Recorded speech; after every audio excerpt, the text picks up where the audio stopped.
Bismillah. Assalamualaikum warahmatullahi wabarakatuh. Innal hamdalillah nahmaduhu wa nasta'inuhu wa nastaghfiruh wa na'udzu billahi min shururi anfusina wa sayyiati a'malina. Man yahdihillahu fala mudilla lahu wa man yudlil fala hadiya lahu. Wa asyhadu an la ilaha illallah wahdahu la syarika lahu. Wa asyhadu anna Muhammadan 'abduhu wa rasuluh.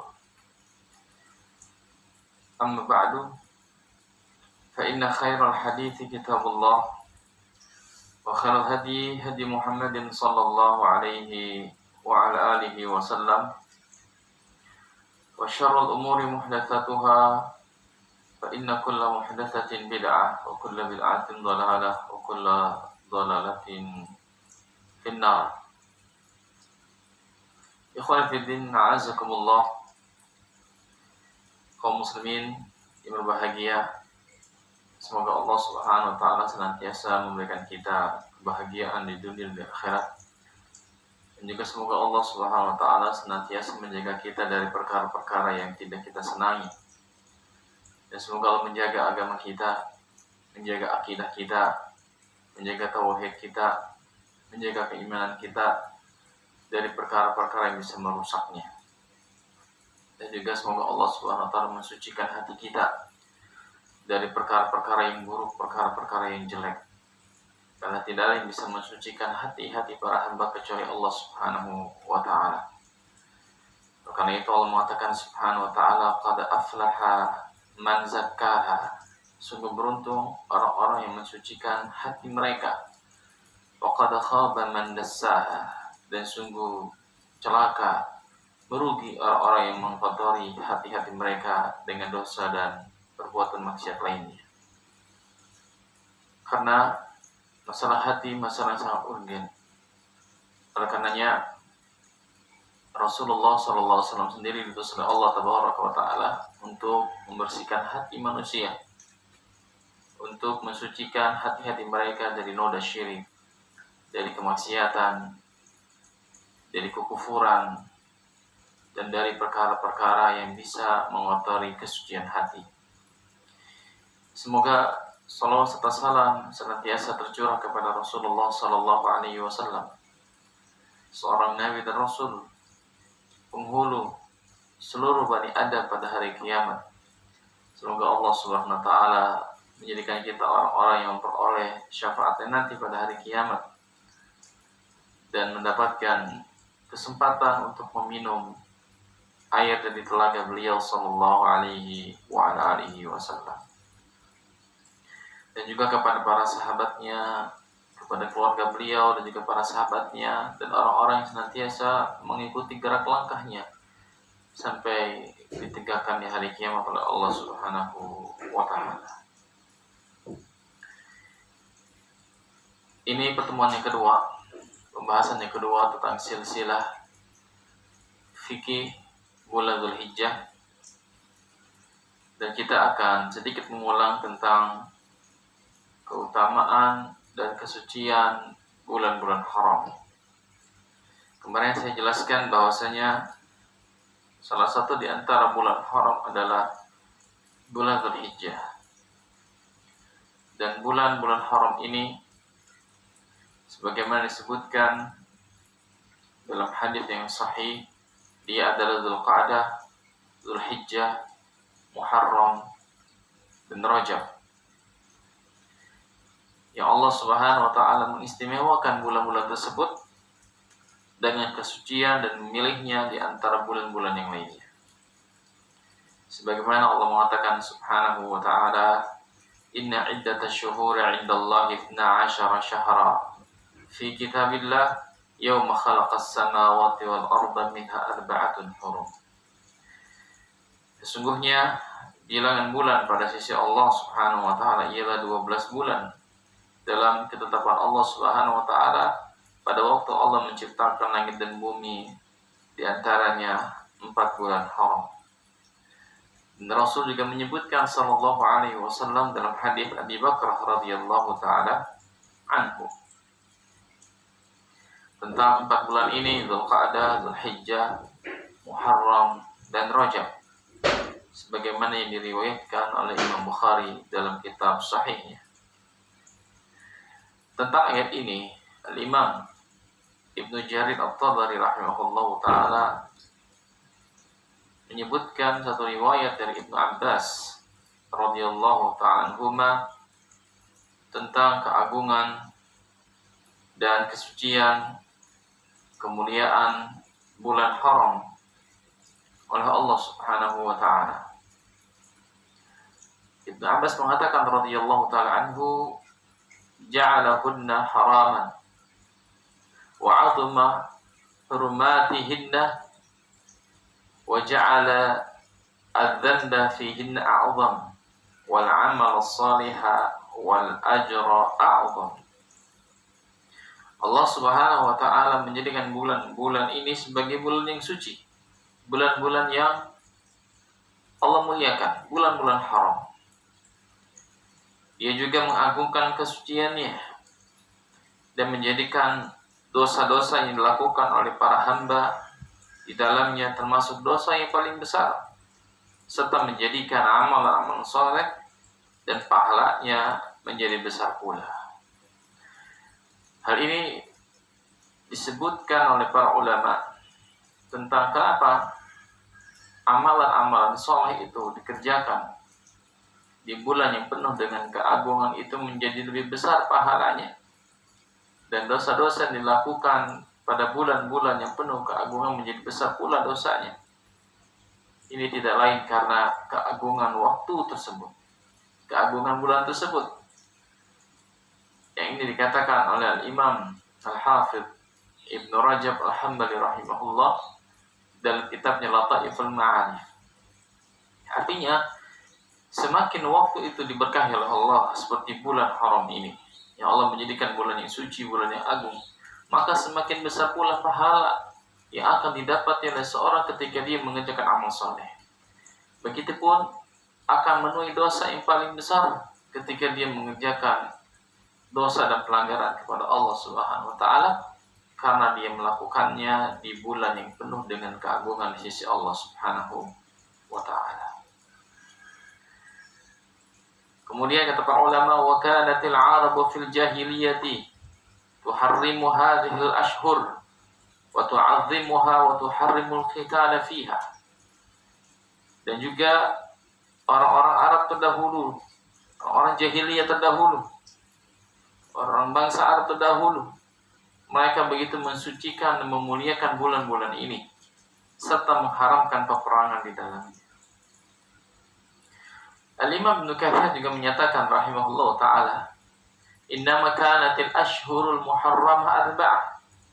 Sesungguhnya bulan-bulan haram itu hanya ada 4. Beliau menyebutkan ada 4, sebagaimana yang disebutkan dalam hadis Nabi sallallahu alaihi wasallam.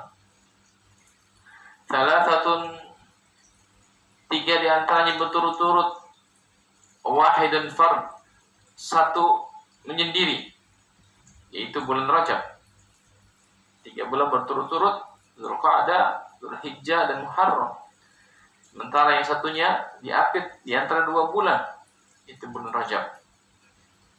Li'ajli ada'i manasikil haji wal umrah. Tujuannya agar pelaksanaan ibadah haji dan umrah menjadi tenang. 3 bulan itu berturut-turut disiapkan oleh Allah Subhanahu wa ta'ala semata-mata agar manusia bisa melaksanakan ibadah haji dan umrah penuh dengan ketenangan. Tidak ada peperangan, tidak ada kerusuhan, tidak ada perkara-perkara yang membuat mereka terusik mengerjakan ibadah haji atau umrah kepada Allah Subhanahu wa ta'ala. Sehingga kalau sekiranya ada seseorang yang melihat sebagian anggota keluarganya dianiaya atau dibunuh oleh pihak lain ketika melihat di bulan haram, dia tidak akan kembali atau berbalik menganiaya orang yang telah menganiaya saudaranya atau membunuh saudaranya. Ini sebagaimana disebutkan oleh para ulama kita. Fahurima qabla ashhuril hajj syahran wa huwa Dzulqa'dah. Maka Allah Subhanahu wa taala sebelum pelaksanaan ibadah haji, Allah Subhanahu wa taala mensucikan 1 bulan sebelumnya, menjadikan bulan itu bulan haram, ini Dzulqa'dah. Li'annahum ya'quduna fihi 'alal qital. Karena mereka tidak mengadakan peperangan pada bulan itu. Wa harrama syahra Dzulhijjah, dan menjadikan bulan Dzulhijjah sebagai bulan haram untuk pelaksanaan ibadah haji. Li'annahum yuqi'una fihi al-hajj, karena mereka melaksanakan ibadah haji pada bulan Dzulhijjah. Wa yashtaghiluna fihi bi ada'il manasik, dan mereka menyibukkan diri untuk menunaikan manasik haji. Wa harrama ba'dahu syahran akhar wa huwa al-muharram. Dan Allah Subhanahu wa taala juga mensucikan bulan setelahnya, jadi bulan Muharram. Liyarji'u fihi ila aqsa biladihim aminin, agar mereka bisa kembali ke negeri-negeri mereka dalam kondisi aman, tidak khawatir. Selepas mereka menunaikan ibadah haji atau umrah kepada Allah Subhanahu wa taala dalam kondisi aman, mereka pulang ke kampung mereka, ke negeri mereka, ke kota-kota mereka, ke negara-negara mereka dalam kondisi aman, tidak khawatir dirampok, tidak khawatir dibunuh, tidak khawatir dicegah, tidak khawatir dibegal. Wa harrama Rajab fi wastil hawl li ajli ziyaratil bait wal i'timar bih liman yataqaddam ilayhi min aqsa jaziratil arab fayazuruhu thumma ya'udu ila watanihi aminin. Kemudian Allah Subhanahu wa taala juga mensucikan bulan Rajab yang ada pada pertengahan tahunnya. Tujuannya agar mereka bisa menziarahi, mendatangi, berziarah ke Baitullahil Haram untuk meramaikannya bagi orang-orang yang mendatanginya dari segenap pelosok Jaziratul Arab. Lalu ia menziarahinya hingga kembali ke tanah airnya dalam kondisi aman. Ini yang disebutkan oleh Imam Ibnu Katsir rahimahullahu ta'ala. Sehingga Allah juga Subhanahu wa ta'ala menyebutkan tentang kedudukan bulan-bulan haram ini ya sebagai bulan yang utama. Allah langsung mengharamkan tentang haramnya peperangan. Allah menyebutkan dalam surah 2, surah Al-Baqarah ayat 217, yas'alunaka 'anil syahril haram qitalin fihi qul qitalun fihi kabir. Mereka bertanya kepada Muhammad tentang peperangan pada bulan haram. Katakan, peperangan dalam bulan haram itu adalah dosa besar. Peperangan pada bulan-bulan haram itu dosa besar. Tidak boleh. Allah Subhanahu wa taala sebutkan demikian. Dan juga dalam firman yang lainnya, Allah Subhanahu wa taala mengatakan, ya ayyuhalladzina amanu la tuhillu sya'airallahi wala syahrul haram. Wahai orang beriman, janganlah kalian melanggar syiar-syiar Allah dan jangan melanggar kehormatan bulan-bulan haram.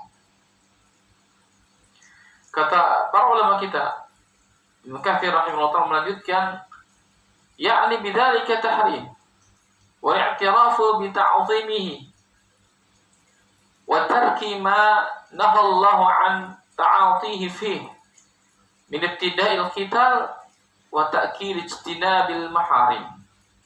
Jadi maksud di sini oleh ayat tersebut adalah pensucian bulan haram tersebut, pengakuan kemuliaannya, sekaligus meninggalkan sesuatu yang dilarang oleh Allah Subhanahu wa taala untuk melakukan berbagai macam keburukan di bulan tersebut, seperti mulai peperangan kata Ibnu Katsir rahimahullah taala, serta kemantapan dalam meninggalkan hal-hal yang diharamkan oleh Allah Subhanahu wa taala. Ikhwan fillah azakumullah. Ini merupakan keutamaan bulan haram secara khusus dari Allah Subhanahu wa taala. Oleh karena itu, para ulama salaf kita rahimahullah taala memandang bahwa diharamkannya peperangan dan juga yang lainnya itu berlangsung terus sampai tegaknya hari kiamat. Sebagaimana yang tadi disebutkan oleh para ulama kita mengenai firman Allah Subhanahu wa ta'ala. Dan dari sini para ulama kita menyebutkan bahwasanya bulan-bulan haram itu semuanya penuh keberkahan. Semuanya penuh keberkahan dari Allah Subhanahu wa ta'ala. 4 bulan ini adalah bulan yang berkah, bulan yang penuh kebaikan di sisi Allah Subhanahu wa ta'ala. Kemudian ikhwan dan akhwat sekalian yang Allah cintai Subhanahu wa ta'ala, pada poin berikutnya kita akan membahas terkait secara khusus keutamaan 10 awal bulan Dzulhijjah dan hari-hari tasyrik. Hari-hari tasyrik ini sebagaimana disebutkan oleh para ulama kita rahimahumullah ta'ala. Allah menyebutkan Subhanahu wa ta'ala, wal fajr wa layalin 'ashr, demi fajar dan malam-malam yang 10. Malam yang 10 di sini maksudnya adalah al-ashrul awal min syahri Dzulhijjah. Ini 10 pertama pada bulan Dzulhijjah. Allah Subhanahu wa ta'ala bersumpah, langsung bersumpah dengan menyebut 10 malam tersebut. Wal fajr wa layalin 'ashr, demi fajar dan malam yang 10, malam-malam yang 10. Allah sebutkan malam karena memang sebagian para ulama menyebutkan bahwasanya 10 awal di bulan Dzulhijjah itu malam harinya sangat luar biasa. Meskipun yang dimaksud adalah 10 pertama ini siang dan malamnya, sebagaimana disebutkan sebagian para ulama juga. Hal ini yang dimaksud dengan walayalin 'ashr ala qaul akhir ulama, menurut pendapat yang paling tepat dan kebanyakan para ulama seperti Ibnu Jarir At-Tabari, Ibnu Katsir dan yang lainnya dari kalangan para ulama, dan juga penafsiran dari Ibnu Abbas radhiyallahu ta'ala anhuma, ini yang dimaksud adalah 10 awal di bulan Dzulhijjah. Dan keutamaan yang sangat besar sebagaimana yang kita bahas waktu lalu. Ya, keutamaan beramal soleh pada hari-hari tersebut. Sehingga para ulama kita rahimahullah ta'ala sangat memperhatikan amalan-amalan yang mereka lakukan pada 10 awal di bulan Dzulhijjah ini. Kemudian ikhwan, a'azakumullahu wa iyyakum, sebagian para ulama salaf kita ketika masuk di 10 awal bulan Dzulhijjah ini, mereka memperbanyak takbir kepada Allah Subhanahu wa ta'ala, memperbanyak zikir, tasbih, tahmid dan tahlil pada Allah Subhanahu wa ta'ala, sebagaimana yang diriwayatkan oleh Imam Al-Bukhari secara ta'liq, yakni secara mu'allaq. Disebutkan kana Ibnu Umar wa Abu Hurairah radhiyallahu anhuma yakhrujani ila as-suqi fi ayyamil 'ashr yukabbiran wa yukabbir an-nasu bi takbirihima. Ibnu Umar dan Ibnu Abbas, Ibnu Umar dan Abu Hurairah radhiyallahu ta'ala anhuma pergi ke pasar pada hari-hari 10 ini sambil bertakbir dan tentu mengeraskan suara takbirnya, dan orang-orang pun mengikuti takbir keduanya. Ini menunjukkan bahwasanya ketika Ibnu Umar radhiyallahu anhu dan juga Abu Hurairah radhiyallahu anhu pergi ke pasar, sengaja ke pasar, lalu bertakbir dan orang mengikutinya, ini menunjukkan suara takbir mereka didengar oleh masyarakat. Suara takbir mereka diangkat, dikeraskan, sehingga diketahui, didengar oleh orang lain, dan mereka pun mengikuti keduanya. Dari sini para ulama kita menyebutkan agar kita memperbanyak tasbih, tahmid, takbir dan tahlil kepada Allah Subhanahu wa ta'ala, agar kita senantiasa banyak zikir kepada Allah Subhanahu wa ta'ala. Kemudian secara khusus keutamaan di bulan Dzulhijjah ini terletak pada tanggal 9 Dzulhijjahnya sebagai hari Arafah. Pada hari ini jamaah haji seluruh dunia melaksanakan wukuf di Padang Arafah. Dan wukuf itu sendiri merupakan salah satu di antara rukun haji yang paling penting. Karena Nabi mengatakan sallallahu alaihi wasallam al-hajju Arafah. Haji itu adalah wukuf di Arafah. Sehingga orang-orang yang sengaja meninggalkan wukuf di Arafah, hajinya tidak sah. Dia harus mengulanginya lagi. Karena dia telah meninggalkan rukun. Oleh karena itu, pada kesempatan nantinya tanggal 9 Dzulhijjah, maka janganlah kita melewatkannya dengan sia-sia. Melewatkannya begitu saja tanpa ada amal saleh yang kita tegakkan kepada Allah Subhanahu wa taala. Dan hari Arafah ini memiliki keutamaan yang besar serta keberkahan secara tersendiri yang melimpah kepada Allah dari Allah Subhanahu wa taala. Di antaranya Allah Subhanahu wa taala menghapuskan dosa-dosa para hamba-Nya. Orang-orang berpuasa pada hari itu selama 2 tahun yang lalu, di tahun yang akan datang, sebagaimana yang telah saya sebutkan pada pertemuan yang pertama. Dalam hadis Abu Qatadah radhiyallahu ta'ala anhu, Rasul mengatakan ketika dia ditanya sallallahu alaihi wasallam oleh sebagian sahabatnya, anna Rasulullah sallallahu alaihi wasallam su'ila an shaumi yaumi Arafah faqala yukaffiru sanatal madiyah wal baqiyah. Sesungguhnya Rasulullah SAW pernah ditanya oleh sebagian sahabatnya mengenai puasa pada hari Arafah. Maka Nabi mengatakan sallallahu alaihi wasallam, ia dapat menghapus dosa-dosa yang tahun lalu dan juga dosa-dosa yang tahun akan datang. Ini 2 tahun. Setahun yang telah lalu dan setahun yang akan datang. Sehingga kata para ulama kita rahimahumullahu ta'ala, wa istahabbu siyamuhu li ghairi ahli Arafah faqad kana min hadihi sallallahu alaihi wasallam al-afṭar bi'arafati yaum Arafah.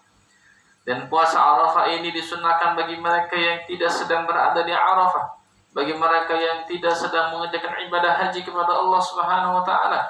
Karena hal tersebut termasuk petunjuk Nabi sallallahu alaihi wasallam karena tidak berpuasa di Padang Arafah pada hari Arafah. Orang-orang yang sedang berada di Arafah, mereka enggak puasa. Sementara orang yang tidak berada di Arafah, mereka disunahkan untuk berpuasa.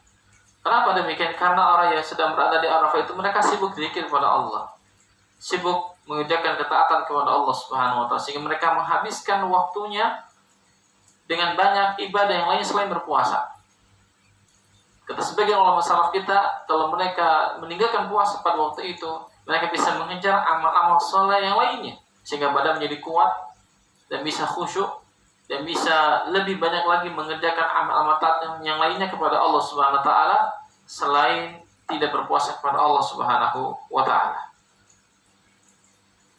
Ini sebagaimana diucapkan oleh Ibnu Qayyim rahimahullah taala. Dia mengatakan rahimahullah, wa qad dzakara li fitrihi bi Arafah 'iddat hikam minha annahu aqwa 'ala du'a wa minha anna al-fitra fi safari afdal fi fardhi shaum fa kaifa bi naflihi. Di antara hikmah tidak berpuasa pada saat di Arafah bagi orang yang sedang berada di Arafah adalah untuk lebih menambah kekuatan mereka dalam berdoa, lebih semangat. Selain itu pula, tidak berpuasa ketika dalam perjalanan lebih utama dalam hal puasa yang wajib. Lalu bagaimana dengan puasa yang sunnah? Artinya, kalau kita sedang safar, Allah Subhanahu wa taala memberikan kita rukhsah untuk tidak berpuasa, yang nantinya kita akan mengganti puasa tersebut yang wajib pada hari-hari yang lainnya. Lantas bagaimana kalau dengan puasa sunnah?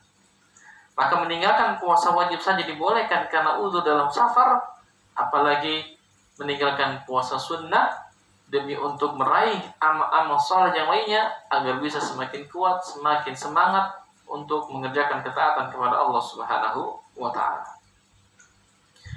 Kemudian kata Ibnu Qayyim lagi rahimahullah taala, wa kana syekhuna, adapun guru kami, yakni Syekhul Islam Ibnu Taimiyah rahimahullah taala, yasluku maslakan akhar, memiliki pendapat yang lainnya, wa huwa annahu yaumu 'id lil ahli Arafah lijtima'ihim fihi kajtima'in nasi yaumal 'id, wa hadha al-ijtima'u yakhtassu biman bi Arafah duna ahli al-afaq.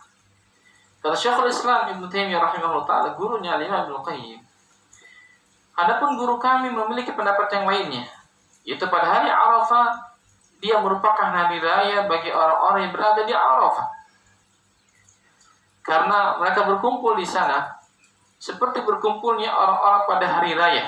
Jadi seperti berkumpulnya orang-orang pada hari raya. Bagaimana yang nggak ibadah haji, dan pada saat kita hari raya misalnya Idul Fitri, kita berkumpul semarak, kita berbahagia pada hari Aid tersebut. Demikian pula orang-orang yang sedang wukuf di Arafah, mereka berkumpul seperti orang-orang sedang mengerjakan ibadah, seperti seorang sedang mengadakan hari raya. Ya, hal ini tentunya dikhususkan bagi orang-orang yang berada di Arafah saja, bukan bagi orang-orang yang tengah berada di selain Arafah. Ini hikmah dari Allah Subhanahu wa taala bahwasanya hari Arafah dia merupakan hari yang terbaik di antara hari-hari yang pernah Allah berikan kepada para hamba, dan apalagi dia berada di 10 awal bulan Dzulhijjah. Dan ini yang paling terbaik di antara hari-hari yang lainnya selain Yaumun Nahar, selain hari menyembelih. Kemudian kata para ulama kita lagi rahimahullah taala tentang hari Arafah ini, wa min barakati yaumi Arafah, di antara keberkahan pada hari Arafah ialah kathratu man ya'taqihumullahu ta'ala fi dzalikal yaum, yaitu Allah Subhanahu wa taala membebaskan banyak manusia pada hari itu dari api neraka. Dan Allah Subhanahu wa taala pun mendekat ke langit dunia, dan Allah membanggakan hamba-hambanya tersebut yang sedang melaksanakan ibadah haji di hadapan para malaikat Allah Subhanahu wa taala. Ini sebagaimana yang disebutkan oleh Aisyah radhiyallahu ta'ala anha, qala Rasulullah sallallahu alaihi wasallam, ma min yawmin akthar min an yu'tiqa Allah ta'ala fihi 'abdan minan nar min yawmi Arafatah, wa innahu la yadnu thumma yubahi bihimul malaikata fayaqul ma arada haula. Tidak ada hari yang di dalamnya Allah Subhanahu wa taala lebih banyak membebaskan hamba-hambanya dari api neraka daripada hari Arafah. Dan sesungguhnya Allah itu mendekat, kemudian membanggakan mereka, ini para jamaah haji yang sedang berkumpul di Arafah di hadapan para malaikatnya. Lalu Allah mengatakan Subhanahu wa taala, ma arada haula, apa yang mereka inginkan. Ini mereka minta apa, Allah berikan. Mereka ingin sehat, mereka ingin hidup bahagia dunia akhirat, mereka ingin keberkahan dari Allah, mereka ingin rasa aman, mereka ingin bebas dari perkara-perkara yang menyusahkan mereka. Dan yang paling tinggi adalah mereka minta surga, dan mereka minta dibebaskan oleh Allah Subhanahu wa taala dari api neraka. Dan Allah membanggakan mereka. Allah membanggakan mereka semuanya pada hari itu di hadapan malaikat. Mereka berdebu, mereka lelah, mereka capek, mereka ngantuk, mereka mengadakan satu ibadah yang sangat besar, di antaranya berdoa kepada Allah Subhanahu wa taala, sehingga Allah membanggakan mereka, orang-orang ini di hadapan malaikat Allah Subhanahu wa taala. Ini keutamaan dari Allah Subhanahu wa taala. Dalam hadis yang lainnya dari Jabir bin Abdullah radhiyallahu anhu, qala Rasulullah sallallahu alaihi wasallam, dari Jabir bin Abdullah dari Rasulullah SAW bersabda, "Idza kana yaumu Arafah, inna Allah yanzilu ila as-sama'i ad-dunya fayubahi bihimul malaikah." Pada hari Arafah Allah turun ke langit dunia. Allah turun ke langit dunia. Ini iman kita kepada Allah. Kita meyakini Allah Subhanahu wa taala turun ke langit dunia menurut apa yang Allah kehendaki Subhanahu wa taala, sesuai dengan keagungan dan kebesaran Allah Subhanahu wa taala. Tidak sama dengan makhluk. Ini sifat Allah, sifat nuzul. Allah turun kapan waktu. Allah turun menurut Allah yang kehendaki. Dan ini sifat fi'liyah bagi Allah Subhanahu wa taala. Dan sifat iradah, ya Allah berkehendak untuk turun. Maka kita harus imani. Jangan bertanya bagaimana turunnya Allah Subhanahu wa taala. Ya, innallaha yanzilu ila sam'id dunya, Allah turun ke langit dunia. Yang tahu tentang Allah turun pertama Allah. Yang kedua Rasulullah SAW. Dan Rasulullah kabarkan kepada kita tentang Allah turun ke langit dunia. Dan para sahabat memahami hal itu. Sehingga mereka nggak bertanya bagaimana turunnya Allah. Yang ada hanya apa? Iman dan meyakini dengan sebenar-benar keyakinan. Ya, kita tidak menyerupakan Allah dengan makhluk. Serta kita tidak menolaknya. Kita mengimani sebagaimana yang diinginkan oleh Allah dan Rasulnya SAW. Fayubahi bihimul malaikah. Dan Allah Subhanahu wa ta'ala membanggakan mereka di hadapan para malaikatnya. Fayaqul, seraya berfirman, unzuru ila ibadi atawni syu'than ghubran dhahina min kulli fajjin amiqin ushhidukum anni qad ghafartu lahu. Perhatikanlah hamba-hambaku. Allah berkata kepada para malaikatnya, perhatikanlah mereka itu semuanya. Mereka mendatangiku dalam kondisi rambutnya kusut, berantakan rambutnya, berdebu, serta terjemur matahari kepanasan. Dan mereka datang dari Fajjin Amir, dari tempat-tempat yang jauh, dari pelosok-pelosok negeri. Ada yang jalan kaki, ada yang naik kendaraan, dan seterusnya. Aku persaksikan kepada kalian, ushhidukum, kata Allah Subhanahu wa ta'ala, anni qad ghafartu lahum. Sungguh aku telah mengampuni dosa mereka. Masya Allah. Jadi Allah Subhanahu wa ta'ala berbangga di hadapan semua malaikatnya.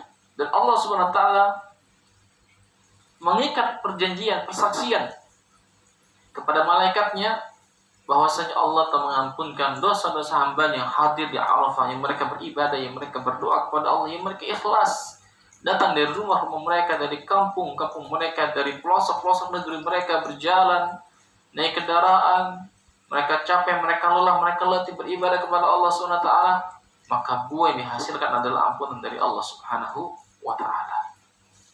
Nah ini. Dan juga Allah Subhanahu wa ta'ala memberikan keutamaan bagi mereka yang tidak sempat atau belum sempat menghadiri manasik haji, mengerjakan manasik haji ke Mekah Al-Mukarramah. Dengan mereka melaksanakan puasa pada hari Arafah, Allah ampuni dosa mereka 2 tahun, setahun yang telah lalu dan setahun yang akan datang. Dan ini merupakan hikmah, keagungan, kebesaran Allah SWT mengampunkan dosa hambanya, memberikan keutamaan kepada mereka di siang dan malam hari, pada waktu-waktu tertentu, pada bulan-bulan yang penuh dengan keagungan di sisi Allah Subhanahu wa ta'ala. Oleh karena itu, ikhwan akhwat sekalian mencintai Subhanahu wa ta'ala, jangan kita lewatkan keutamaan ini. Jangan kita habiskan 10 awal Dzulhijjah ini, dan secara khusus pada hari Arafah, dengan kita banyak bersenda gurau, dengan kita banyak melakukan aktivitas yang membuat kita lalai dari mengingat Allah, yang membuat kita meninggalkan saum yang sangat besar ini, dan meninggalkan doa kepada Allah Subhanahu wa ta'ala pada hari tersebut. Di awal-awal Dzulhijjah sampai nanti selesainya hari-hari tasyrik, maka kita gunakan, kita manfaatkan untuk menambah keimanan kita kepada Allah, untuk memupuk amal saleh, untuk melaksanakan kegiatan ketaatan kepada Allah sebagai bekal nanti kita menuju Allah, sebagai bekal kita nanti di kubur, sebagai bekal kita nanti di akhirat, agar kita memiliki persiapan yang matang, yang baik kepada Allah Subhanahu wa ta'ala, karena kita nanti akan datang secara sendiri-sendiri dan Allah akan menghisap kita dengan hisap yang sangat teliti dan cepat. Selanjutnya, keutamaan yang berikutnya adalah tentang fadlul yaumil ashir minha, keutamaan tanggal 10 di bulan Dzulhijjah, wa huwa Idul Adha wa sumiya yaumun nahar. Itu hari Idul Adha atau disebut juga dengan hari kurban, hari raya kurban Yaumun Nahar. Ada sebuah hadis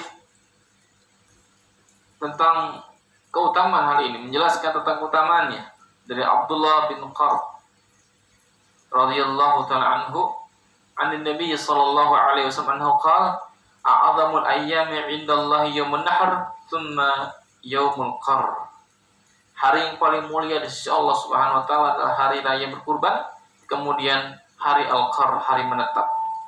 Yani Yaumul Qar itu adalah hari menetapnya. Ya. Itu hari ke-11 setelah hari raya Idul Kurban. Karena umat manusia waktu itu berkumpul sedang melaksanakan ibadah haji dan menetap di Mina setelah menyelesaikan tawaf ifadah dan berkurban, lalu mereka beristirahat. Ini Yaumul Qar. Hadis ini dikeluarkan oleh Abu Daud dan disahihkan oleh para ulama kita rahimahumullah taala.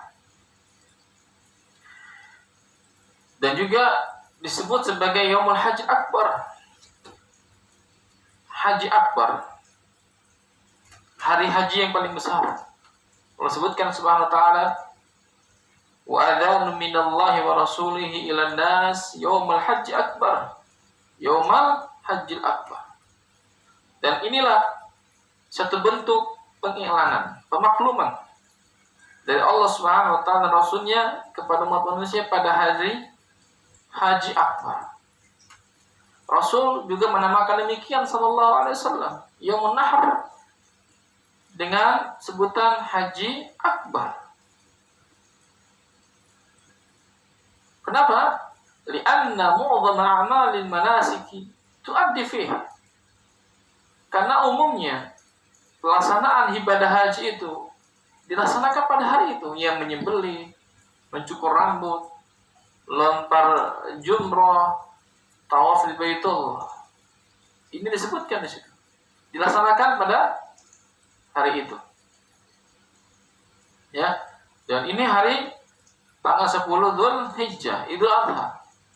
Sehingga kalau di antara kita punya kesempatan untuk bisa melaksanakan ibadah kurban pada hari itu, laksanakan dengan penuh pengagungan kepada Allah Subhanahu wa taala. Dan hari ini sebagai hari pembeda antara orang yang beriman dengan orang-orang musyrikin.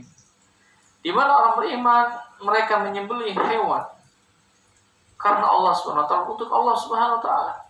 Sementara orang-orang musyrikin, orang-orang kafir, ketika mereka menyembelih hewan itu ditujukan untuk tuhan-tuhan mereka selain Allah. Untuk para wali, untuk orang-orang yang telah mati, untuk kubur-kubur tertentu. Mereka jadikan itu sebagai tumbal. Mereka jadikan hal itu sebagai bentuk pengabdian, peribadatan kepada selain Allah Subhanahu wa taala. Ada yang disembelih lalu dilempar ke tengah lautan.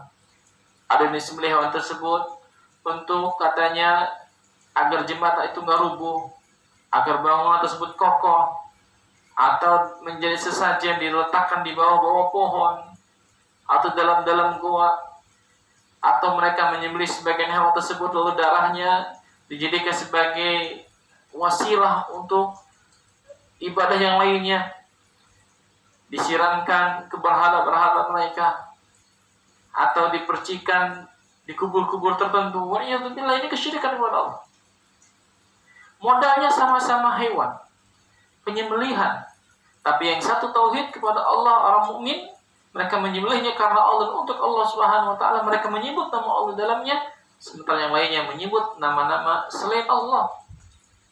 Ada yang menyebut nama bangsa jin, menyebut nama orang-orang soleh, dan seterusnya dari perkara-perkara yang diharamkan oleh Allah Subhanahu wa taala. Dan ini hikmah ketika mereka menyembelih hanya untuk Allah Subhanahu wa taala. Bagaimana dilakukan Rasulullah SAW ketika menyembelih? Ya Allah, ini dariku. Allahumma hadza minni wa an ummati lam yudhi. Ya Allah, sesungguhnya ini dariku dan dari umatku yang belum sempat menyembelih. Dalam hadis Anas bin Malik radhiyallahu anhu, Nabi menyembelih seekor kambing besar bagus, kibas. Ya. Dan Nabi meletakkan kakinya di atas lehernya untuk menenangkannya, lalu menyembelih dan menyebut nama Allah Subhanahu wa taala dalam penyembelihannya tersebut. Yang disebut oleh Nabi nama Allah Subhanahu wa taala. Ini tauhid. Ini untuk membedakan antara seorang mukmin ketika menyembelihnya karena Allah untuk Allah, peribadah tersebut tujukan kepada Allah Subhanahu wa taala, Sementara musyrikin ditujukan ibadah itu untuk selain Allah Subhanahu wa taala. Dan Allah pada hari ini, pada tanggal 10 Dzulhijjah ini, hari penyembelihan yang dilakukan oleh umat Islam sedunia secara serentak, itu untuk mengangkat tauhid, untuk mengagungkan tauhid kepada Allah Subhanahu wa taala, dan untuk merendahkan perbuatan syirik di mana mereka melakukan kesyirikan. Dan sesungguhnya di antara kesyirikan yang besar adalah menyembelih untuk selain Allah Subhanahu wa taala. Sebagaimana yang banyak disebutkan dalam hadis. Dan orang-orang yang menyembelih hewan lalu disebut selain nama Allah dalamnya dalam rangka mengagungkan yang beribadah kepada selain Allah, maka dia mengerjakan kesyirikan yang sangat besar kepada Allah Subhanahu wa taala. Ini di antara keutamaan tanggal 10 Dzulhijjah, selain sebagai bentuk ibadah kepada Allah, juga untuk mengadakan pembedaan yang besar antara orang beriman dan orang musyrikin, orang kafirin, yang mereka menyembelih hewan untuk selain Allah. Adapun orang beriman, mereka menyembelihnya karena Allah Subhanahu wa taala.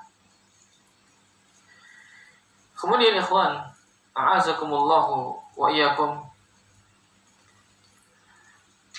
para ulama kita menyebutkan tentang 10 Dzulhijjah ini, kita juga diperintahkan untuk melaksanakan salat Id.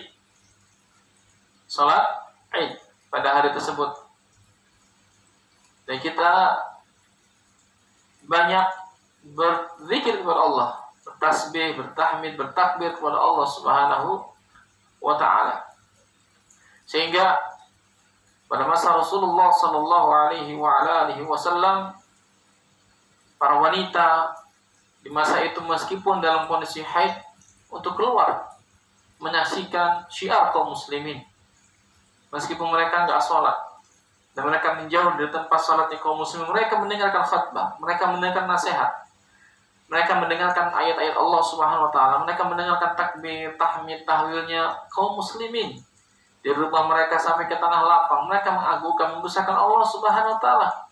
Dan wanita-wanita yang waktu itu sedang haid, bahkan yang nggak punya hijab, nggak punya kerudung, nggak punya jilbab, dipinjamkan oleh yang lainnya.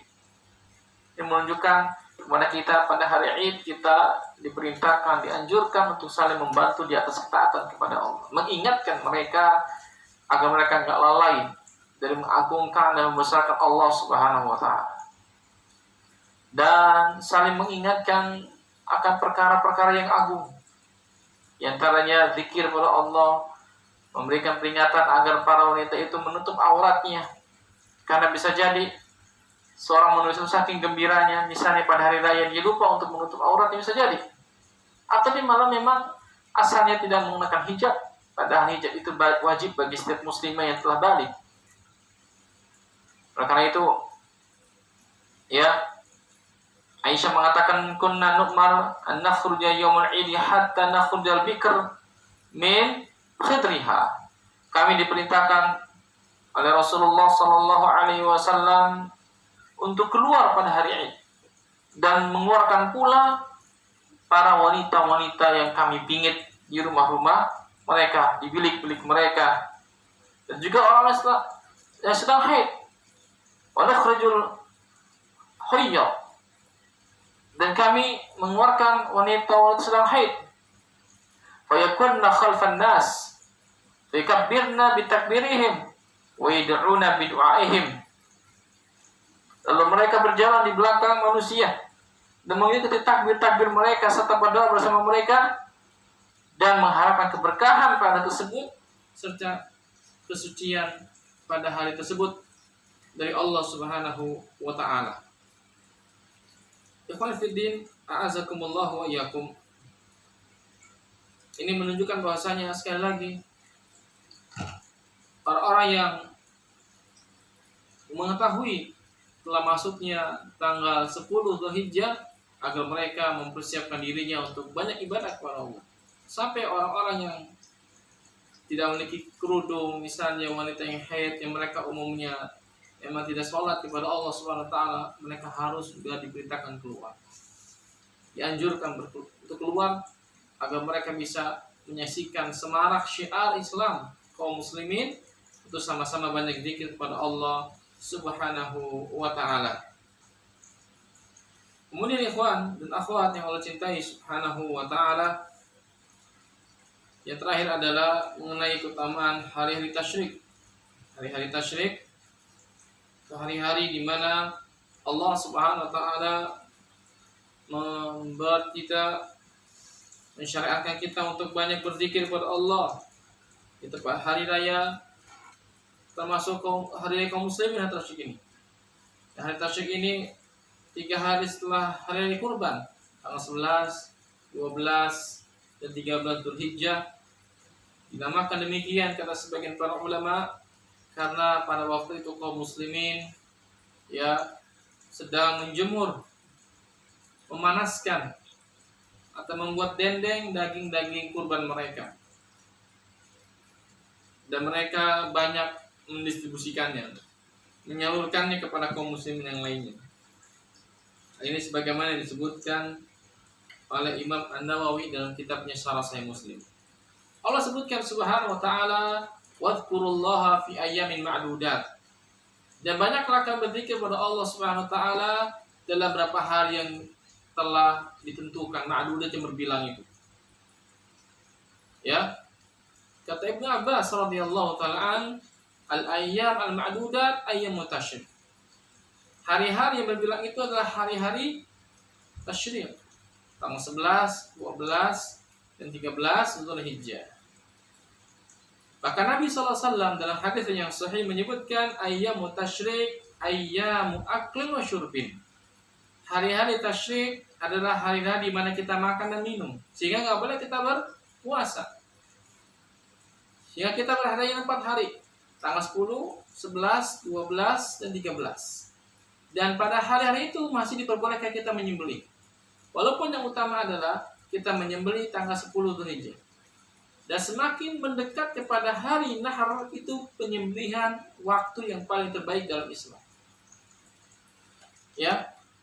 Dan dalam riwayat yang lainnya dari Uqbah bin Amir radhiyallahu an, bahwasanya Rasul mengatakan sallallahu alaihi wasallam, "Yaumu Arafah wa yaumun nahari wa ayyamut tasyrik idun ahlul Islam wa hiya ayyamu aklin wa syurbin." Hari Arafah, hari raya kurban, yaumun nahar, wa ayyamut tasyrik, dan hari-hari tasyrik adalah hari raya kita kaum muslimin, pemeluk agama Islam. Wa hiya ayyamu aklin wa syurbin, dan ia adalah hari-hari makan dan minum. Nah, kita nggak boleh berpuasa. Sehingga hadirin Allah cintai, ikhwan akhwat, a'azakumullahu wa iyyakum, ini merupakan waktu dan musim ibadah, musim-musim fadilah, dan kita justru disunnahkan untuk banyak zikir kepada Allah Subhanahu wa taala di hari-hari tersebut. Disunnahkan juga untuk banyak bertasbih, bertahmid, bertakbir kepada Allah Subhanahu wa taala, sehingga sebagian para ulama mereka mengatakan disunnahkan kita untuk bertakbir selepas salat-salat wajib kita selama hari tasyrik sampai terbenamnya matahari. Ya. Kemudian kata Al-Hafidz Ibnu Rajab Al-Hambali rahimahullah taala, kata sabda Nabi sallallahu alaihi wasallam, "Ayyamu aklin wa syurbin wa dzikrillah." Hari tasyrik adalah hari di mana kita makan dan minum serta banyak zikir kepada Allah Subhanahu wa taala, isyaratun ila anal akla fi ayyamin a'yani wa syurbi innama yusta'anu bihi ala dzikrillahi ta'ala wa ta'atihi wa dzalika min tamami syukrin ni'mati an yusta'ana biha ala ta'at. Sabda Nabi SAW, beliau menegaskan bahwasanya hari tasyrik itu hari untuk makan, minum serta banyak zikir kepada Allah Subhanahu wa taala. Hal ini mengandung isyarat bahwasanya makan dan minum pada hari tersebut untuk dapat membantu mengingat Allah. Ketika seorang itu badannya kuat, badannya sehat, dia makan, dia minum, makan dan minum yang sehat, maka hal itu bisa membantunya untuk banyak zikir kepada Allah Subhanahu wa taala, untuk banyak mengingat Allah dan menjalankan ketaatan kepada Allah Subhanahu wa taala. Wa dzalika min tamami syukrin ni'mati an yusta'ana biha 'ala ta'at. dan itu juga sebagai bentuk kesempurnaan nikmat Allah, mensyukuri nikmat Allah Subhanahu wa taala karena menjadikan makan dan minum sebagai sarana untuk meningkatkan ketaatan kepada Allah. Dan juga isyarat hadirin Allah cintai bahwasanya hendaklah makan dan minum kita, bahkan istirahat kita niatkan agar kita bisa mengerjakan ketaatan kepada Allah untuk berikutnya. Maka minum kita ini sebatas untuk membuat kita tegak tulang punggung kita untuk bisa sujud dan rukuk kepada Allah. Makanan minum kita ini agar kita tidak minta-minta kepada manusia, agar kita menambah rasa syukur kita kepada Allah Subhanahu wa taala, agar kita bisa menjalankan ketaatan kita sebagai hamba Allah.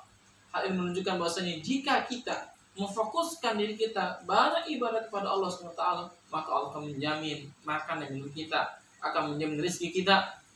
Allah Subhanahu wa taala akan memberikan kita keberkahan pada keduanya. Kemudian keutamaan yang lainnya adalah, dan juga amalia yang lainnya adalah, kita tadi saya sebutkan wa yusra at-takbir li fi'li sahabah. Kita disyariatkan untuk banyak takbir sebagaimana dilakukan para sahabat, wa man ba'dahu minas salaf, dan para ulama salaf setelah mereka, wa huwa min anwa'i dzikrillah azza wa jalla, dan hal itu termasuk zikir kepada Allah Subhanahu wa taala. Wa amma waktu takbiri fal ulama fi dzalika aqwal asahhuma wa ashharuhuma annahu min subhi yaumil arafah ila akhir ayyam tasyrik. Adapun waktu kita banyak bertakbir kepada Allah Subhanahu wa taala, para ulama kita memiliki berbagai macam pendapat. Yang paling tepat, yang paling sahih dan paling terkenal adalah kita mulai bertakbir min subhi yaumil arafah ila akhir ayyam tasyrik. Dari pagi hari di waktu Arafah hingga akhir hari Tasyrik.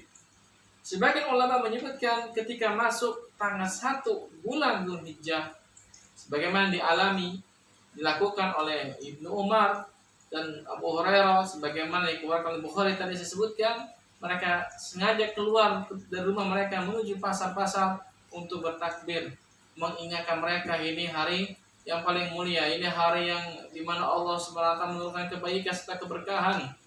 Dan mereka banyak memuji Allah, banyak bersyukur kepada Allah, banyak mengingat Allah, banyak bertakbir, bertahmid, bertahlil kepada Allah Subhanahu wa taala.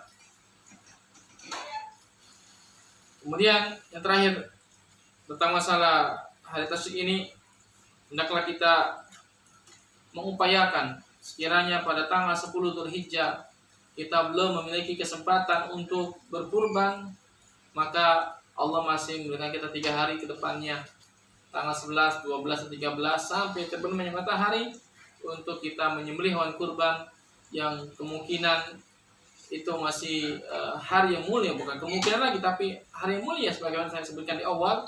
Kalau sekiranya kita tidak memiliki kesempatan rizki di awal sebelum itu, dan ternyata Allah berikan kita rezeki tanggal 11 atau 12 atau 13-nya, maka segeralah berkurban karena Allah Subhanahu wa taala. Demikian yang bisa disampaikan di silsilah kedua ini tentang keutamaan 10 Dzulhijjah, kemudian hari Arafah, dan juga ayyamut tasyrik dengan keutamaan dan keberkahan dari Allah Subhanahu wa taala. Semoga yang sedikit ini bermanfaat bagi kita semua dan bisa menjadi motivasi kita untuk melaksanakan amal ketaatan kepada Allah Subhanahu wa taala sampai nanti Allah wafatkan kita kepadanya. Wassallallahu wasallam wa baraka ala nabiyil karim Muhammadin wa ala alihi wa ashabi ajma'in wa akhiru da'wana alhamdulillahirabbil alamin. Subhanaka Allahumma wa bihamdika asyhadu an la ilaha illa anta astaghfiruka wa atubu ilaik. Wassalamu alaikum warahmatullahi wabarakatuh.